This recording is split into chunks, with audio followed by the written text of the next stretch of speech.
I joined the Indiana Air National Guard because I had spent 9 years in the Army, and it was time for a change.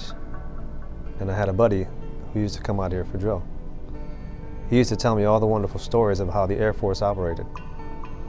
And comparing that to the Army, it was a little different. So I decided to come over, check it out, see if his stories were true. And I was pleasantly surprised that they were.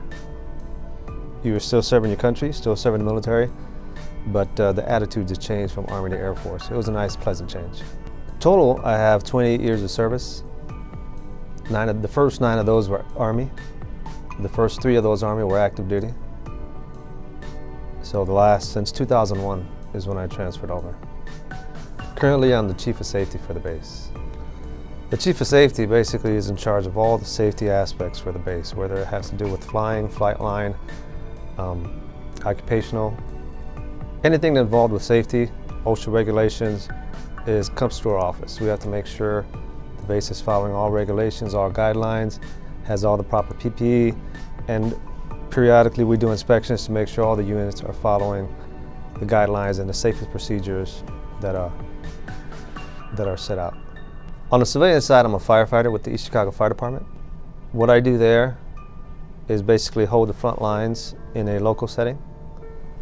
Coming here, we kind of basically hold the front lines in a bigger national setting, still serving your community, still serving your country, able to help out your fellow Americans.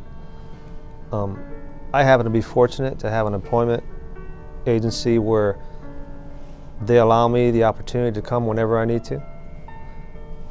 What I learned here as far as leadership, teamwork, training and mentoring, I take back to my civilian job, and it helps there as well. They appreciate what I've learned here. For me, it's been a great experience. They both go hand in hand. The highlights have been to really be involved and work with some really good people, some really great leaders, some really motivated people that have helped me expand my vision and understanding, and really taught me a lot. You know, they've taught me and kind of mentored me from E1 to now. And that's really been a highlight. In addition to traveling the world and seeing different countries, being able to work with the different people and exposed to them and their points of view and what they've taught me, it's really been a highlight, because each one of my leaders or teammates kind of helped mold me into who I am now. As you enter the military or any branch or any venture, the key, I think, to success, or one of the keys, is to remain open-minded and not afraid to take a challenge. What you begin with, or the career field you begin with, may not be where you end up. You never know where life's going to take you. You never know where the military is going to take you. 28 years ago, if you would have asked Private Arredondo, sitting on his M1 tank at Fort Knox, and if you would have told him in 28 years you're going to be an officer in the Air Force, in the National Guard, he would have told you you're crazy.